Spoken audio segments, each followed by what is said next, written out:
जय हिंद दोस्तों, मैं सौरभ स्वागत करता हूं आपके अपने YouTube channel Saurabh study classes पर। आज हम लोग करने वाले हैं आरआरबी ग्रुप डी के प्रीवियस ईयर क्वेश्चंस पेपर का सेट नंबर 4। आज हम लोग सेट नंबर 4 करने वाले हैं। इसके पहले हम लोगों ने सेट 1, सेट 2 और सेट 3 कर लिया है। बिना टाइम को वेस्ट करे हुए क्वेश्चन को स्टार्ट करते हैं। फर्स्ट क्वेश्चन हमारा है, टेस्ट क्रिकेट के इतिहास में सबसे कम आयु में शतक बनाने वाला पहला खिलाड़ी कौन है? तो ऑप्शन ए है नवजोत सिंह सिद्धू, ऑप्शन बी आपका मुश्ताक मोहम्मद है, ऑप्शन सी आपका मोहम्मद अशरफुल है, ऑप्शन डी आपका सचिन तेंदुलकर है।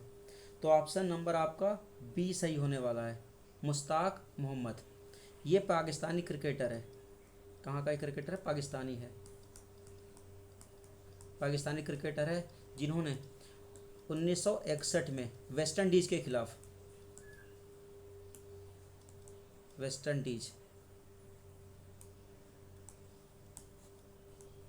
इंडीज़ के खिलाफ टेस्ट मैच में पहला एक शतक बनाया था। सबसे कम उम्र के थे। ऑप्शन बी हमारा सही रहेगा। नेक्स्ट क्वेश्चन हमारा है क्वेश्चन नंबर 2।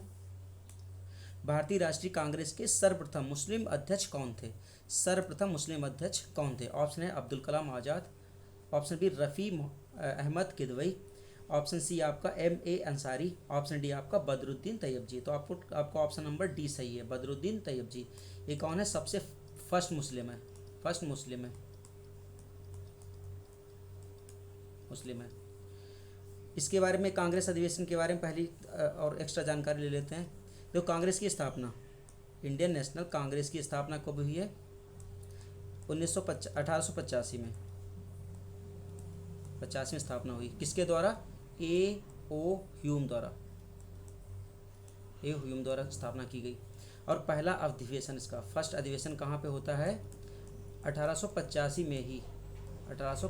में ही मुंबई के अंदर होता है। मुंबई में ही इसका पहला अधिवेशन होता है। इसकी अध्यक्षता कौन करते हैं? WC बनर्जी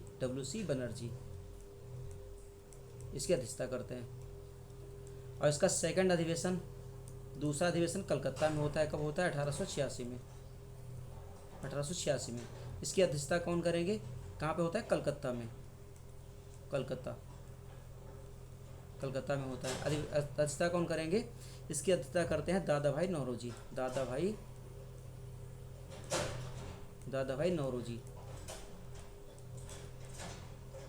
इसकी अध्यक्षता दादा भाई नौरोजी करते हैं। और तीसरा अधिवेशन कहाँ पे होता है? मद्रास में होता है। कब होगा? 1887 में। कहाँ पे होगा ये होगा मद्रास में। और इसी की अध्यक्षता कौन करते हैं? बदरुद्दीन तैयबजी, जो कि पहले मुस्लिम है। ठीक है। अगर धर्म के हिसाब से जाने तो A.O. ह्यूम, तो मुंबई WC बनर्जी ने अध्यक्षता की। दूसरे दादा भाई नौरोजी कौन है? पारसी है। पहले पारसी जिन्होंने कांग्रेस अधिवेशन की अध्यक्षता की है। कहाँ पे? कलकत्ता अधिवेशन में। तीसरे हैं बदरुद्दीन तैयबजी, जो अधिवेशन के हिसाब से थर्ड अधिवेशन है। और अगर जिन्होंने देखा जाए तो पहले मुस्लिम हैं जिन्होंने कांग्रेस अधिवेशन की अध्यक्षता की है। कहाँ की है? मद्रास अधिवेशन में। अगला क्वेश्चन हमारा है, सुभाष चंद्र बोस के त्यागपत्र के बाद भारतीय राष्ट्रीय कांग्रेस का अध्यक्ष कौन हुआ? कौन सा अधिवेशन हमारा है? ये त्रिपुरी अधिवेशन है। त्रिपुरी अधिवेशन है। कब हुआ है ये? 1939 में हुआ है। ठीक है। इस अधिवेशन में कुछ विवाद के कारण सुभाष चंद्र बोस ने क्या किया था? त्यागपत्र दे दिया था कांग्रेस के अध्यक्ष से। तो इसके अधिवेशन बाद में इसका अध्यक्ष किसको चुना गया? डॉक्टर राजेंद्र प्रसाद को चुना गया। ठीक है।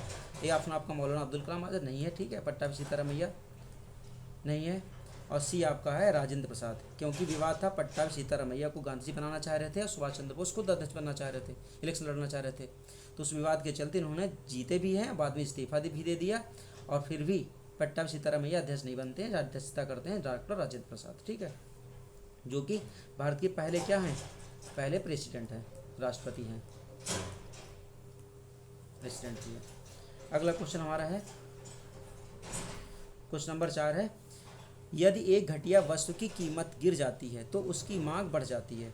मांग बढ़ जाएगी, गिर जाएगी, वही बनी रहेगी। उपरोक्त में से कोई नहीं हो सकता है। देखो क्या होगा जब इसकी मांग जब क्या होगा, मांग बढ़ भी सकती है, गिर भी जा सकती है और वही बनी भी रह सकती है। तो इसमें से कोई ऑप्शन ही दे रखा है, ठीक है, तो ऑप्शन डी भी नहीं कर सकते हैं। तो ऑप्शन इसमें से दे नहीं रखा तो ऑप्शन डी आपका हो जाएगा, और उपरोक्त में से कोई नहीं। अगला क्वेश्चन हमारा है क्वेश्चन नंबर 5 है, राज्यसभा के संदर्भ में निम्नलिखित में से कौन सा कथन सत्य है। ऑप्शन ए, इसके 1/3 सदस्य प्रति 2 वर्ष में अवकाश प्राप्त करते हैं, यानी कि रिटायर्ड हो जाते हैं। ऑप्शन बी आपका, इसके आधे सदस्य प्रति 2 वर्ष में अवकाश प्राप्त करते हैं। ऑप्शन सी आपका, इसके आधे सदस्य प्रति 3 वर्ष में अवकाश प्राप्त करते हैं।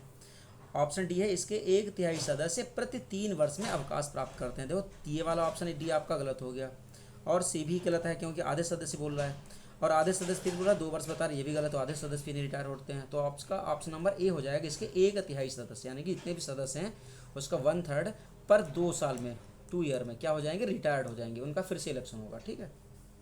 तो ऑप्शन ए हमारा सही है। अगला क्वेश्चन हमारा है, हिंटरलैंड क्या है। एक स्थान जहाँ बहुत सारे डाकू रहते हैं। बी ऑप्शन है, व्यापार के लिए प्रयुक्त बंदरगाह, और सी आपका शिकारियों के लिए पार्क, और डी आपका है बहुत शांत एवं संपन्न स्थान। तो हमारा ऑप्शन बी हो जाएगा, ऐसा बंदरगाह जहाँ पे ज़्यादा व्यापार होता है, जहाँ से आयात निर्यात ज़्यादा होता है, वो आपका ऑप्शन वही आपका हो जाएगा हिंटरलैंड। तो ऑप्शन बी आपका सही है। अगला क्वेश्चन हमारा है, निम्नलिखित में से कौन सा एक देश भौगोलिक रूप से अमेरिका में स्थित होने पर भी राजनीतिक दृष्टि से यूरोप में, अमेरिका से मतलब नॉर्थ अमेरिका कॉन्टिनेंट पर, ठीक है, उत्तरी अमेरिका महाद्वीप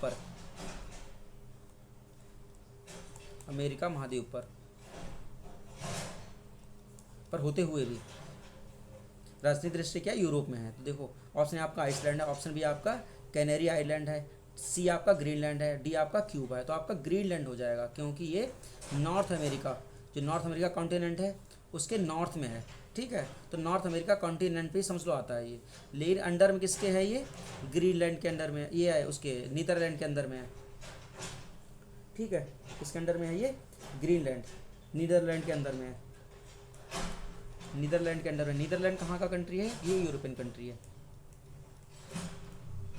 ठीक है। तो यूरोपीय राजनीति रूप से यूरोप में आता है, हमारा ग्रीनलैंड ये आइलैंड हो जाएगा। अगला क्वेश्चन हमारा है, हड़प्पावासी किस वस्तु के उत्पादन में दुनिया में अग्रणी थे। हड़प्पावासी सबसे ज़्यादा उत्पाद किसका करते थे। तो ए ऑप्शन आपका मुद्राएं हैं, बी आपका कांसे और के औजार हैं, सी आपका कपास है और डी आपका जौ है। तो आपका कपास हो जाएगा, क्योंकि हड़प्पा से कपास के साथ ज़्यादा मिले हैं, कपास का ही यहाँ से निर्यात होता था। अगला क्वेश्चन हमारा है, सूची 1 को सूची 2 से सुमेलित कीजिए। कूट दे रखे आपको, सूची मिलाना। देखो सांख्य दर्शन किनका है, तो आपको सांख्य दर्शन किनका आएगा, तो सांख्य दर्शन हो जाएगा कपिल का, तो हमारा 4 नंबर हो जाएगा ये। योग दर्शन किसका है, तो योग दर्शन इसका है, योग दर्शन है पतंजलि का, तो 1 हो जाएगा हमारा। न्याय दर्शन किसका है, न्याय है गौतम का, तो न्याय दर्शन गौतम का है। वैशेषिक किसका है, वैशेषिक है कणाद का है।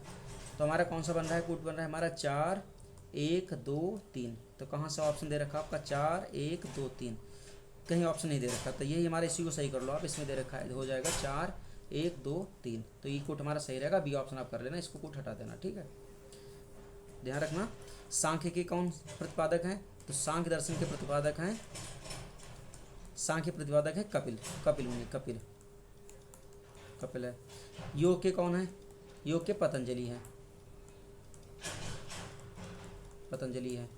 और न्याय के गौतम है, और आपका वैशेषिक आएगा,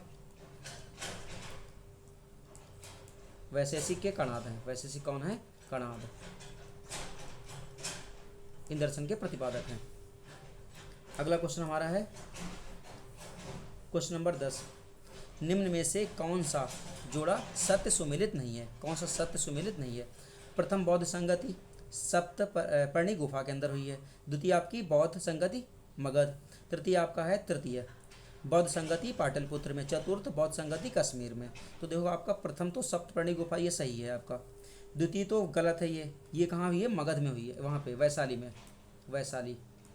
वैशाली में हुई द्वितीय, तृतीय पाटलिपुत्र सही है, और चतुर्थ आपकी बहुत संगति कश्मीर में हुई है, तो ये आपकी ये सही है। वैशाली, ये मगध वाली गलत थी, तो द्वितीय संगत मगध में नहीं वैशाली में हुई है, तो ऑप्शन बी आपका सही सुमेलित नहीं है, तो ऑप्शन बी हमारा सही हो जाएगा। अगला क्वेश्चन हमारा है, तो आप ध्यान रखिएगा बौद्ध संगति के बारे में, ठीक है। प्रथम कहाँ हुई है? सप्तपर्णी गुफा में, द्वितीय वैशाली में, और तृतीय आपका पाटलिपुत्र में, और चतुर्थ बौद्ध संगति कश्मीर में। हर बार क्वेश्चन पूछता है इसका। प्रश्न नंबर 11 हमारा है, निम्नलिखित स्थानों पर विचार कीजिए। गिरनार है, माउंट आबू है, रनकपुर है। तो उपरोक्त स्थलों में से कौन सा जैन वास्तुकला का गौरवपूर्ण उदाहरण है? तो देखो माउंट आबू में मंदिर है, जैन मंदिर बना है, बहुत फेमस है। रनकपुर और गिरनार, तो इसमें भी आपके जैन के साक्ष्य हैं, वास्तुकला के साक्ष्य हैं, तो आपका तो ऑप्शन डी सही हो जाएगा, तीनों सही हो जाएंगे। अगला क्वेश्चन हमारा है, क्वेश्चन नंबर 12 है, सूची 1 को सूची बी से सुमेलित करना है। प्रथम योजना, द्वितीय योजना, तृतीय योजना, इसके क्या करना है आपको? इसका उद्देश्य लिखना है। चतुर्थ योजना, तो प्रथम योजना का उद्देश्य क्या हो सकता है? तो प्रथम योजना का उद्देश्य क्या हुआ था? सामुदायिक विकास, तो सबका विकास, ये आपका 2 से मिल जाएगा, ठीक है। द्वितीय में क्या हुआ? तीव्र औद्योगिक विकास किया गया, तो 1 हो जाएगा आपका। तृतीय योजना संबंधित है, तृतीय योजना हो जाएगी नंबर आधारभूत उद्योगों से, तो 3 तो आधारभूत उद्योगों से रिलेटेड है। और चतुर्थ आपका हो जाएगा, चतुर्थ योजना संबंधित है न्यूनतम आवश्यकता कार्यक्रम से स्वावलंबन के प्रति स्थिरता, तो आपका 5 नंबर हो जाएगा, ये स्वावलंबन के प्रति स्थिरता, तो 5 हो जाएगा। और इसमें आपका लास्ट में पंचम योजना संबंधित है, तो 4 नंबर हो जाएगा, न्यूनतम आवश्यकता कार्यक्रम से। तो इनके उद्देश्य हैं, तो प्रथम योजना का उद्देश्य क्या था? सामुदायिक विकास, सबका विकास, एक साथ मतलब ये एक साथ सामूहिक विकास की योजना, ये तो इसका उद्देश्य था। दूसरा आपका द्वितीय योजना है संबंधित है तीव्र औद्योगिकरण से, इसमें कई सारी इंडस्ट्री लगाई गई, ठीक है। और तृतीय योजना संबंधित है, तृतीय हो जाएगा आधारभूत उद्योगों के प्रसार से। और चौथा आपका हो जाएगा स्वावलंबन के प्रति स्थिरता, और 5वां हो जाएगा आपका ई नंबर हो जाएगा, पंचम योजना है संबंधित है न्यूनतम आवश्यकता कार्यक्रम से। तो ऑप्शन नंबर कौन सा हमारा सही जा रहा है? हमारा 2, 1, 3, 5। तो कहाँ पे दे रखा है? 2, 1, 3, 5, 2, 1, 3, 4, 5, ये 4 लास्ट में है, तो ऑप्शन नंबर हमारा हो जाएगा, ऑप्शन नंबर डी हमारा सही हो रहा है, डी सही है, ऑप्शन नंबर डी हमारा सही है।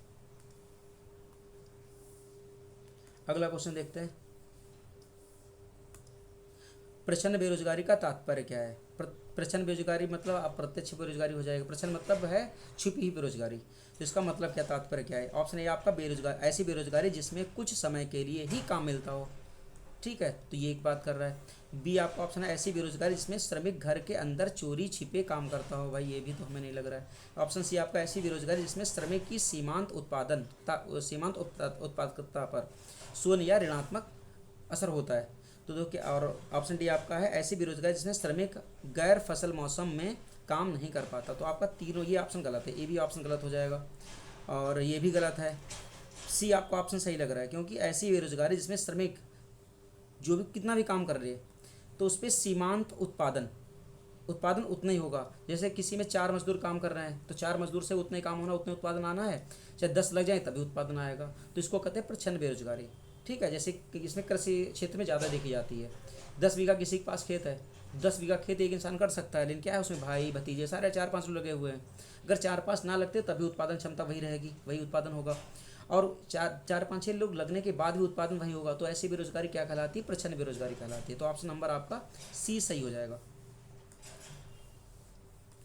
क्वेश्चन नंबर 14 है, भारतवर्ष में प्रथम कृषि विश्वविद्यालय की स्थापना की गई थी। प्रथम कृषि विश्वविद्यालय की स्थापना कब की गई थी? देखो 1960 में स्थापना हुई है, कहाँ हुई है? यूपी में हुई है, ठीक है। अब कहाँ पे है? देखो ऑप्शन है जबलपुर दे रखा, मध्य प्रदेश, कानपुर यूपी है, फैजाबाद यूपी, पंतनगर यूपी है, तो आपका पंतनगर है, तो पंतनगर ऑप्शन डी आपका सही हो जाएगा। इसका अब नाम क्या है? जीबी पंत कृषि विश्वविद्यालय करके है, ठीक है। इसका ऑप्शन हो जाएगा पंतनगर, ऑप्शन नंबर डी सही है। क्वेश्चन नंबर 15, भारत की संविधान सभा का प्रथम अधिवेशन कब शुरू हुआ? तो प्रथम अधिवेशन की बात कर रहा है, तो संविधान सभा का प्रथम अधिवेशन कब होता है? तो ऑप्शन ए दे रखा 10 जून, ऑप्शन बी आपका 9 दिसंबर 1946, ऑप्शन सी दे रखा 19 नवंबर 1947, ऑप्शन डी आपका 30 जून 1949, तो ऑप्शन बी आपका सही रहेगा, 9 दिसंबर को प्रथम बैठक होती है ना, प्रथम अधिवेशन होता है, प्रथम अधिवेशन होगा, ठीक है, जिसकी अध्यक्षता कौन करेंगे, अध्यक्षता करेंगे सच्चिदानंद सिन्हा, सच्चिदानंद सिन्हा अस्थायी अध्यक्ष के रूप में, ठीक है। और द्वितीय अधिवेशन होता है 11 दिसंबर को 1946 को होता है, ठीक है, जिसमें इसकी अध्यक्षता कौन करेंगे, जिसकी अध्यक्षता करेंगे, जिसके स्थायी अध्यक्ष का चुनाव कर लिया जाएगा, स्थायी अध्यक्ष का चुनाव हो जाएगा। तो स्थायी अध्यक्ष कौन बनेंगे, डॉक्टर राजेंद्र प्रसाद बनेंगे, राजेंद्र प्रसाद बनेंगे। और तृतीय जो बैठक होती है 13 दिसंबर को 1946 को, इसमें प्रस्तावना को पेश किया जाता है 1946 को, इसमें जवाहरलाल नेहरू द्वारा संविधान की प्रस्तावना को प्रस्तुत किया जाता है, ठीक है। तो ये होगा अधिवेशन, संविधान सभा की बैठक है, ठीक है। प्रथम बैठक है 9 दिसंबर 1946 को, जिसकी अध्यक्षता करेंगे, अस्थायी अध्यक्ष बनेंगे सच्चिदानंद सिन्हा। दूसरी बैठक होगी 11 दिसंबर 1946 को, स्थायी अध्यक्ष चुने जाएंगे राजेंद्र प्रसाद। और तीसरी बैठक होगी 13 दिसंबर 1946 को, जिसमें क्या करा जाएगा, प्रस्तावना को पेश करा जाएगा जब डॉक्टर जवाहरलाल नेहरू द्वारा, पंडित जवाहरलाल नेहरू द्वारा, ठीक है, प्रस्तावना को पेश किया जाएगा, ठीक है। अगला क्वेश्चन हमारा है क्वेश्चन नंबर 16 है, आकस्मिक निधि को राष्ट्रपति कैसे व्यय कर सकता है, राष्ट्रीय संकट के समय, संसदीय स्वीकृति के बाद, संसदीय स्वीकृति के पूर्व, व्यय नहीं कर सकता। देखो राष्ट्रीय ये आकस्मिक निधि है जो राष्ट्रपति के से रिलेटेड आती है, ठीक है। तो राष्ट्रपति क्या कर सकता है, चाहे संसद चलता हो या मतलब कभी कोई संकट पड़ेगा तो यूज करेगा, तो संसद की पूर्व स्वीकृति से ही कर सकता है, संसदीय स्वीकृति के पूर्व कर सकता है, ठीक है। संसद की स्वीकृति की कोई आवश्यकता नहीं है, ठीक है, तो खर्च कर सकता है। तो ऑप्शन सी आपका सही रहेगा। क्वेश्चन नंबर 17 हमारा है, निम्न में से कौन सी एकेडमी भारत में नृत्य, नाटक और संगीत के विकास को प्रोत्साहन देने के लिए उत्तरदायी है।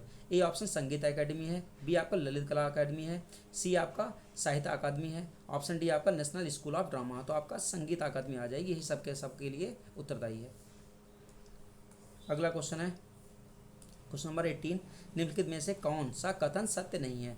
42वें संशोधन के अंतर्गत लोकसभा तथा प्रदेशों की विधानसभाओं का अवधि काल 5 से 6 वर्ष तक बढ़ाया गया था। ये तो एकदम सही है, ठीक है, क्योंकि वहाँ क्या लगा था 1976 आपका 42वां संविधान संशोधन, कॉन्स्टिट्यूशनल अमेंडमेंट क्या है 1976 है, ठीक है। उसमें क्या लगा था, राष्ट्रीय आपात लगा था देश में। तो राष्ट्रीय आपातकाल में क्या होता है, जो लोकसभा है उसका कार्यकाल और जो विधानसभा है उनका कार्यकाल 1 साल सरकार बढ़ा सकती है।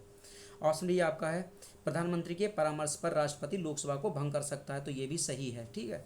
धन विधेयक राज्यसभा में प्रस्तुत नहीं किए जाएंगे, तो धन विधेयक राज्यसभा में नहीं पेश किए जाएंगे। दो धन विधेयक पर जो विशेषाधिकार होता है लोकसभा का होता है, तो इन्होंने क्या किया था, पूर्ण रूप से खत्म कर दिया कि राज्यसभा में पेश ही नहीं किया जाएगा। तो ये भी सही है। डी, राज्यसभा के 1/3 सदस्य प्रत्येक 3 वर्ष की अवधि में समाप्त होने पर सेवा निवृत्त हो जाएंगे। तो ये गलत है, ठीक है, ऑप्शन ये गलत है, ये नहीं हुआ था। तो ऑप्शन डी है, डी इसका क्या है, असत्य है, यानी कि सत्य नहीं है, ठीक है। अगला क्वेश्चन देखते हैं। क्वेश्चन नंबर 19 है, वह कौन सा रेल मार्ग है जिस पर सर्वाधिक इस्पात कारखाने स्थित है। कौन सा है आपका रेल मार्ग है, ए आपका है Delhi Chennai via Bhopal, Mumbai Howrah via Raipur, Mumbai Howrah via Jabalpur, और डी है आपका दिल्ली एर्नाकुलम वाया गुंटूर रेनीगुंडा। तो आपका ऑप्शन नंबर बी सही है, क्योंकि इसी पे देखो राउरकेला हो गया, बोकारो हो गया, दुर्गापुर हो गया, जमशेदपुर हो गया, तो सारे जो भी इस्पात कारखाने इसी पे स्थित हैं। तो यही आपका सर्वाधिक इस्पात कारखाने स्थित वाला रेल मार्ग है, ठीक है। ऑप्शन बी नंबर आपका सही हो जाएगा। इसका एक्सप्लेनेशन सारा लास्ट में दे रखा है। लीलावती पुस्तक संबंधित है, तो लीलावती पुस्तक किससे संबंधित है, तो खगोल शास्त्र से संबंधित नहीं है, ठीक है, शरीर विज्ञान से नहीं संबंधित, गणित से संबंधित है, ठीक है। किसकी बुक है ये है भास्कराचार्य की बुक है। भास्कराचार्य एक बहुत बड़े गणितज्ञ हुए, भास्कराचार्य द्वारा लिखित बुक है लीलावती, गणित से संबंधित है। हमारे साइंस बेस्ड क्वेश्चन रहेंगे, ठीक है। हम लोगों ने जीके क्वेश्चन कर लिए हैं, अब साइंस बेस्ड क्वेश्चन रहेंगे। तो साइंस का पहला क्वेश्चन हमारा है, परमाणु बम का कार्यकारी सिद्धांत यूरेनियम का नाभिकीय है, नाभिकीय विखंडन है। देखो परमाणु बम किससे बनता है, नाभिकीय विखंडन से बनता है, ठीक है, नाभिकीय विखंडन से होता है। तो हाइड्रोजन बम का कार्यकारी सिद्धांत किस पर निर्भर करता है, किस किस पर निर्भर है, तो ए आपका ड्यूटेरियम का नाभिकीय संलयन है। नंबर बी आपका है थोरियम का नाभिकीय विखंडन है। हाइड्रोजन गैस वाले बम का विस्फोट है। डायनामाइट तथा टीएनटी का विस्फोट है। तो ऑप्शन ए हो जाएगा, ड्यूटेरियम संबंधित होता है। ये आपका ड्यूटेरियम है, ठीक है, ड्यूटेरियम ये आपका हाइड्रोजन का नाभिक होता है, ठीक है। तो ऑप्शन नंबर ए आपका सही रहेगा। सड़क पर चलने की अपेक्षा बर्फ पर चलना कठिन है, क्यों कठिन है? बर्फ सड़क से सख्त होती है, बर्फ से सख्त होती है, बर्फ सड़क से सख्त और सड़क बर्फ से सख्त। ऑप्शन सी दे रखा, जब हम अपने पैर से धक्का देते हैं तो बर्फ कोई प्रतिक्रिया व्यक्त नहीं करता। डी है, बर्फ में सड़क की अपेक्षा घर्षण कम होता है। देखो बर्फ क्या होता है, स्मूथ है, ठीक है, बर्फ क्या है, स्मूथ है, स्मूथ यानी कि चिकना सरफेस है। और सड़क रहता है रफ सरफेस रहता है, सड़क कैसा है, रफ सरफेस है, रफ सरफेस रहता है, ठीक है। तो रफ सरफेस में क्या मिलेगा, फ्रैक्शन मिल जाएगा, और स्मूथ पे फ्रैक्शन मिलेगा नहीं। तो जिस पे फ्रैक्शन हमें आसानी से मिल जाएगा उस पर चलना आसान रहेगा, और जिस पे फ्रैक्शन नहीं मिलेगा उस पर चलना क्या रहेगा, टफ रहेगा। तो बर्फ क्या है, स्मूथ सरफेस है, तो बर्फ पे चलना टफ रहेगा। तो हमारा ऑप्शन नंबर डी हो जाएगा, बर्फ में सड़क की अपेक्षा घर्षण कम होता है। देखो स्मूथ सरफेस पे घर्षण कम, घर्षण फ्रैक्शन क्या होता है, कम होता है,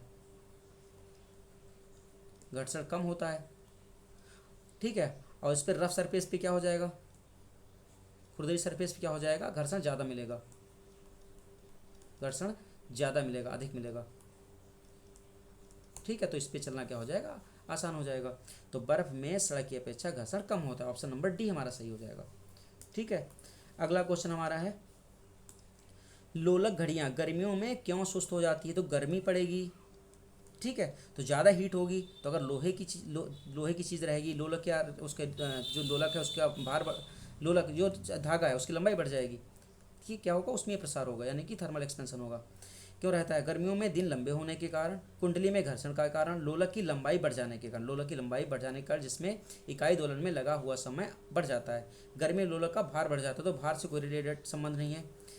और कुंडली में घर्षण से कोई संबंध नहीं, गर्मियों में लंबे दिन होने के कारण कोई मतलब नहीं। तो ऑप्शन सी आपका सही हो जाएगा, क्योंकि थर्मल एक्सपेंशन के कारण लोलक की लंबाई बढ़ जाएगी, लंबाई बढ़ेगी दोलन काल बढ़ जाएगा, दोलन काल बढ़ेगा तो क्या हो जाएगा, घड़ी सुस्त हो जाएगी, ठीक है। तो ऑप्शन सी आपका सही हो जाएगा। क्वेश्चन नंबर 4 है, सूची फर्स्ट को सूची सेकंड से सुमेलित करना है, ठीक है। विटामिन B12, तो विटामिन B12 को मिलाना है आपको, हीमोग्लोबिन, क्लोरोफिल और पीतल। तो विटामिन B12 में क्या होता है, इसमें रहता है कोबाल्ट। तो कौन सा ऑप्शन हमारा मिल रहा है, कोबाल्ट, टू, तो हमारा 2 से रिलेटेड है। हीमोग्लोबिन, तो हीमोग्लोबिन तो हमारा ब्लड में पाया जाता है, उसमें आयरन की मात्रा रहती है, ठीक है।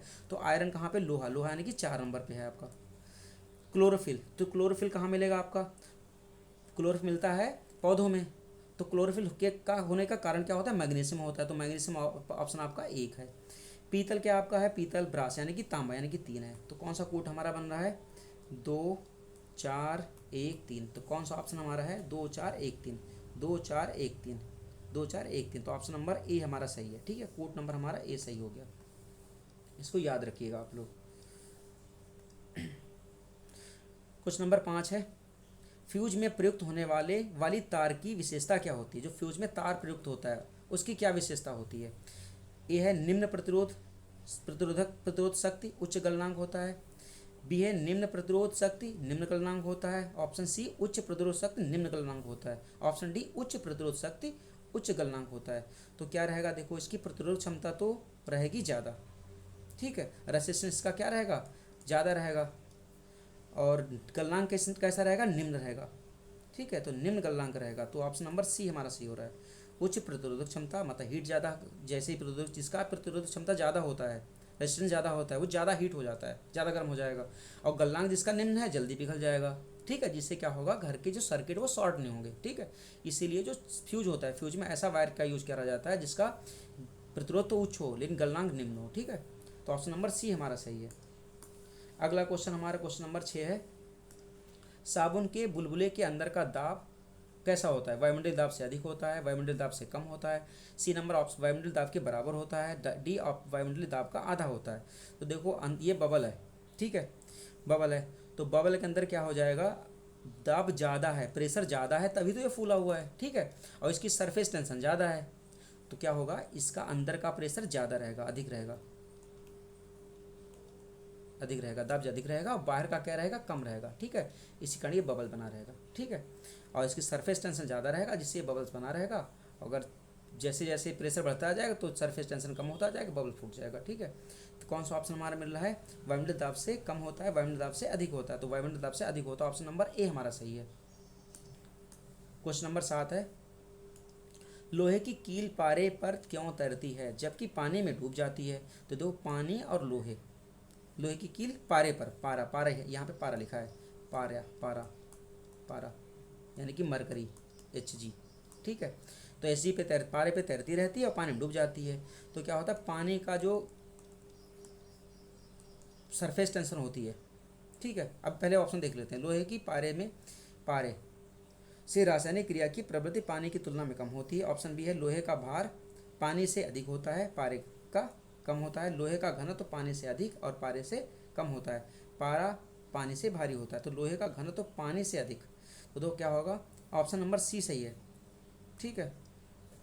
तो लोहे का घनत्व क्या होगा, पानी से अधिक होगा, लोहे का घनत्व क्या रहेगा, पानी से अधिक रहेगा, पानी से अधिक रहेगा, अधिक रहेगा, और पारे से कम रहेगा। तो पानी से अधिक है इसलिए पानी में डूब जाएगा, और पारे से कम रहेगा इसलिए पारे पे तैरता रहेगा। तो ऑप्शन नंबर सी हमारा सही हो जाएगा। अगला क्वेश्चन है, अपेक्षा, अपेक्षा तब ये आपका अपेक्षा उबलते जल से भाप से जलना अधिक जलता। देखो क्या है, अगर उबलते पानी से जल जाओ, उबलते पानी से जलना और भाप से जलना,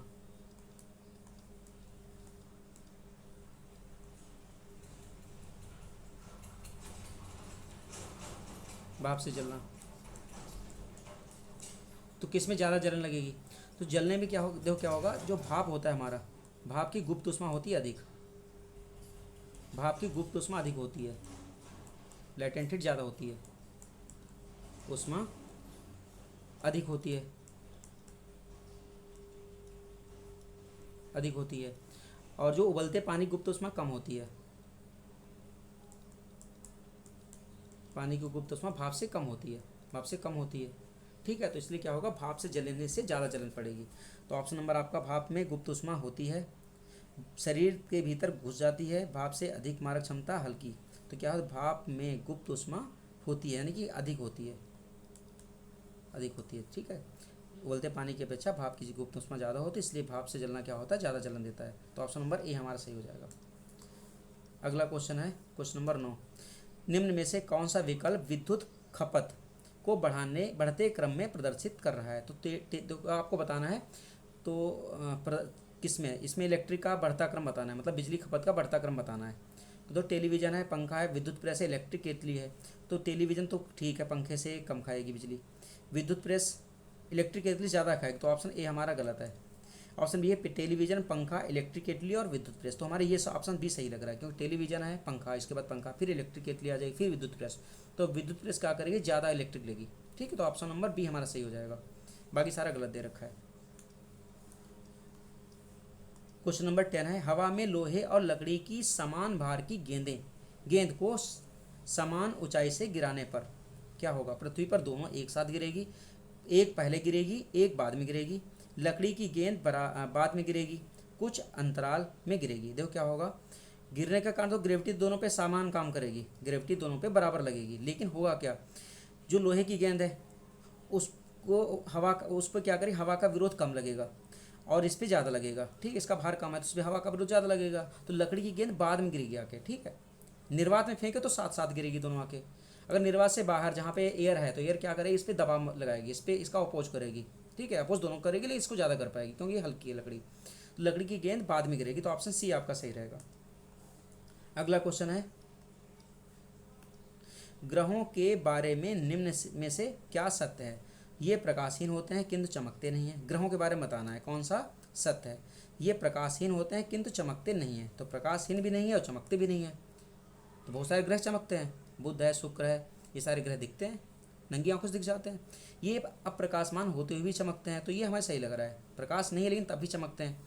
ऑप्शन सी आपका है, ये प्रकाशमान होते हैं किंतु चमकते नहीं हैं। ये प्रकाशमान भी हैं और चमकते भी हैं, तो ये भी गलत है आपका, ये भी गलत है। तो ऑप्शन नंबर बी आपका सही हो गया। ये अप्रकाशमान है, मतलब इसमें लाइट, खुद की लाइट नहीं है, लेकिन फिर भी ये चमकते हैं। तो कई सारे ग्रह नंगी आंखों से भी दिखते हैं और कई सारे ग्रह हम लोग टेलीस्कोप से भी देख सकते हैं। ठीक है, तो हमारा ऑप्शन नंबर बी सही हो जाएगा। क्वेश्चन नंबर 12 है, खग्रास यानी कि पूर्ण, खग्रास में होता है पूर्ण सूर्य ग्रहण केवल सीमित भू क्षेत्र में ही दिखाई देता है। तो ऑप्शन नंबर ए है, पृथ्वी के अनुप्रस्थ परिच्छेद की तुलना में पृथ्वी पर पड़ने वाली चंद्र की छाया का आकार छोटा होता है। ऑप्शन बी है, पृथ्वी की सतह सपाट नहीं बल्कि उसके उभार में अवनत होती है, अवनमन होती है। सूर्य के चारों ओर पृथ्वी तथा पृथ्वी के चारों ओर चंद्र का प्रक्षेप पथ पूर्णतः वृत्ताकार नहीं होता। तो ये तो ठीक है, पूर्ण वृत्ताकार नहीं होता, इसलिए रहता है, हर जगह नहीं दिखता है। तो ऑप्शन सी हमारा सही हो जाएगा। ठीक है, ऑप्शन सी हमें सही लग रहा है, सही है, ऑप्शन सी है। अगला क्वेश्चन हमारा 13 है, एक भूस्थायी उपग्रह पृथ्वी के परितः किस प्रकार परिभ्रमण करता है? पूर्व से पश्चिम की ओर, उत्तर से दक्षिण की ओर, दक्षिण से उत्तर की ओर, पश्चिम से पूर्व की ओर। तो देखो, जैसे पृथ्वी का परिभ्रमण रहता है वैसे आपका रहेगा भूस्थायी उपग्रह का भी रहेगा, भूस्थायी उपग्रह का भी रहेगा, जो पृथ्वी चंद्रमा के चारों तरफ घूमता है, जो मतलब अर्थ के चारों तरफ घूमेगा। तो डी ऑप्शन सही है, पश्चिम से पूर्व की ओर रहेगा, पश्चिम से पूर्व की ओर रहेगा। तो 30 नंबर आपका सही उत्तर है, 30 नंबर सही है। ठीक है, पश्चिम से पूर्व की ओर परिभ्रमण करेगा। अगला क्वेश्चन हमारा है, पृथ्वी के वायुमंडल का सर्वाधिक घनत्व कहाँ पे पाया जाता है? तो पहला आपका क्षोभ मंडल है यानी कि ट्रोपोस्फीयर, फिर आपका समताप मंडल स्ट्रेटोस्फीयर, सी मध्य मंडल यानी कि मेजोस्फीयर, और डी आपका आयन मंडल यानी कि आयनोस्फीयर। तो देखो, क्षोभ मंडल क्या, इसी में सारी हवाएं पाई जाती है, सारा एयर है। ठीक है, हम लोग भी इसमें सारी मौसमी घटनाएं हैं, मौसम की जो भी घटनाएं रहेगी, मौसमी घटनाएं रहेगी, घटनाएं सारी यहीं पे होगी, इसी मंडल में होती है, इसी मंडल में होगी, है ना। तो हवा का घनत्व भी सबसे ज़्यादा कहाँ रहेगा? क्षोभ मंडल पे रहेगा, ट्रोपोस्फीयर रहेगा। तो ये ऑप्शन आपका सही है। ठीक है, अगला क्वेश्चन हमारा है, भारी वाहन में डीजल का उपयोग निम्न में से किस लिए किया जाता है? तो भारी वाहन जो रहते हैं, हैवी मतलब लोड वाले वाहन में डीजल का उपयोग किया जाता, क्यों करते हैं? अधिक माइलेज और इंजन की सुरक्षा के लिए, कम खर्च और ईंधन की बचत के लिए, उच्च क्षमता और आर्थिक बचत के लिए, डी पेट्रोल की अपेक्षा सस्ता होने के कारण। तो पेट्रोल की अपेक्षा सस्ता तो होता है, तो ये तो सही इसमें, लेकिन और भी तो कारण बताना पड़ेगा। तो क्षमता उच्च रहती है, ठीक है, टॉर्क इसमें ज़्यादा रहता है इसके डीजल में, और आर्थिक बचत भी कम होती है, आर्थिक बचत भी हो जाती है। तो ऑप्शन सी हमारा सही है। ठीक है, सस्ता भी है, साथ में इसमें टॉर्क ज़्यादा है इस ईंधन में। ठीक है, तो सी ऑप्शन आपका सही रहेगा। क्वेश्चन नंबर 16 है, साइक्लोट्रॉन किसको त्वरित करने के लिए प्रयुक्त किया जाता है? साइक्लोट्रॉन किसको त्वरित करने के लिए प्रयोग किया जाता है? ऑप्शन है ए न्यूट्रॉन, ऑप्शन बी आपका प्रोटॉन, ऑप्शन सी परमाणु, ऑप्शन डी हाइड्रोजन। तो आपका प्रोटॉन ऑप्शन सही रहेगा। अगला क्वेश्चन है, पॉलीसैकेराइड के संबंध में निम्नलिखित में से असत्य है, असत्य कथन बताना है। यह मोनोसैकेराइड के अनेक अणुओं से मिलकर बनता है। मोनोसैकेराइड के अणु, तो पॉलीसैकेराइड है तो कई सारे सैकेराइड से मिलकर बना होगा, तो मोनोसैकेराइड के अणुओं से मिलकर बना होगा, एक एक सैकेराइड के अणुओं से बना होगा। बी आपका, यह जल में घुलनशील होते हैं जो मुख्यतः पौधों में पाया जाता है। सी सेलुलोज, काइटिन और ग्लाइकोजन आदि प्रमुख उदाहरण हैं। उपरोक्त सभी सत्य हैं। देखो, सभी सत्य तो हैं, डी ऑप्शन, लेकिन इसमें जो घुलनशील लिखा है, तो घुलनशील होते हैं, अधिकांश क्या होते हैं? अघुलनशील होते हैं। अधिकांश कैसे होंगे? अघुलनशील होंगे। जो आपके पॉलीसैकेराइड होंगे, अधिकांश कैसे होंगे? अधिकांश जो होते हैं अघुलनशील होते हैं, अघुलनशील होते हैं, कुछ ही घुलनशील होते हैं। तो अब आपका डी ऑप्शन सही हो जाएगा। ठीक है, अधिकांश अघुलनशील और कुछ ही घुलनशील होते हैं, तो ऑप्शन डी आपका सही रहेगा। अगला क्वेश्चन है, ग्रेफीन। ग्रेफीन होता है कार्बन की मिश्र धातु, कार्बन का समस्थानिक, कार्बन का नैनो प्रतिरूप, और उपरोक्त में से कोई नहीं। तो आपका कार्बन का नैनो रूप है ग्रेफीन। ठीक है, ग्रेफीन का है कार्बन का नैनो ग्रुप है, नैनो रूप है। तो ऑप्शन सी आपका सही हो जाएगा। अगला क्वेश्चन हमारा है, सेकंड लास्ट क्वेश्चन, निम्नलिखित में से कौन सा युग्म सही सुमेलित नहीं है? Vitamin A McCollum, vitamin B McCollum, C James Lind और डी आपका पाल मूलर है। तो विटामिन डी पाल मूलर है, तो आपका ऑप्शन नंबर हो जाएगा डी। डी गलत हो जाएगा, डी सुमेलित नहीं है। तो विटामिन डी को खोजा किसने है? तो डी को खोजा है एडवर्ड ने, एडवर्ड ने खोजा, तो यही आपका सुमेलित है, तो ये गलत है, एडवर्ड सुमेलित, इसलिए आपका ऑप्शन नंबर डी हो जाएगा। अगला क्वेश्चन हमारा है, इंसुलिन में निम्नलिखित में से कौन सी धातु मौजूद रहती है? टिन, जस्ता, तांबा और एल्युमिनियम। तो आपका जस्ता रहेगा, ठीक है, जिंक रहेगा, जिंक की मात्रा रहती है। इस तरह हम लोगों ने 20 क्वेश्चन हमने किए हैं जीके के, 20 क्वेश्चन हम लोगों ने कर लिए जीके और 20 कर लिए हैं साइंस के, ठीक है। 40 क्वेश्चन हम लोगों ने इसमें फिनिश किए हैं। ये सेट नंबर हमारा 4 था। इसके पहले भी 3 सेट हो चुके, सेट नंबर 1 हो गया है, 1, 2 और 3 हो चुका है। तो आप चैनल पे जाके देख सकते हैं, इसमें कमेंट बॉक्स में इसको लिंक भी कर दिया जाएगा। और क्या किया गया है आपके लिए, इसमें एक्सप्लेन भी कर दिया गया है, ठीक है, एक्सप्लेन सही से कर दिया है, एक्सप्लेन कर दिया गया है सारा सही से। तो आप क्या करोगे, सारा आप पढ़ भी सकते हो। इसमें आंसर शीट भी दे रखी है और ये पूरी पीडीएफ कमेंट बॉक्स में पिन कर दी जाएगी। तो आपको अगर इसका पीडीएफ चाहिए तो आप इसको लिंक से डाउनलोड भी कर सकते हैं, ठीक है, कमेंट बॉक्स में डाल दी जाएगी, इससे आप डाउनलोड भी कर सकते हो।